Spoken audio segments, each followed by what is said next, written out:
Good evening and thank you for joining us tonight. Does President Trump have the authority to impose reciprocal tariffs? The Supreme Court is hearing the case this week, but Trump says he no longer plans to attend the proceedings. NTD correspondent Jason Blair has more.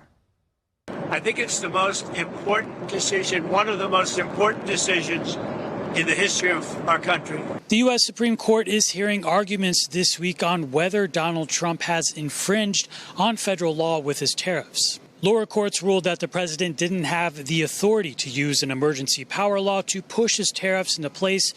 Trump says it would be a disaster if the Supreme Court fails to overturn the lower court's ruling. Without our being able to use tariffs freely, openly, and in every way, we really would suffer tremendously from a national security standpoint. The national security of our country is at stake. However, despite this, President Trump says that he no longer plans to attend oral arguments for the case this week as originally planned. He says he doesn't want to draw attention to himself. It's not about me, it's about our country. I wanted to go so badly. I just don't want to do anything to deflect the importance of that decision. Recently, China backtracked on its threats to limit rare earth exports in a new deal with the U.S. after President Trump threatened China last month with a 100% tariff increase. China, that was going to be a disaster for the world, and I was able to settle it very quickly, very easily, because I was able to use tariffs. And last month, President Trump terminated trade talks with Canada over an ad featuring former President Ronald Reagan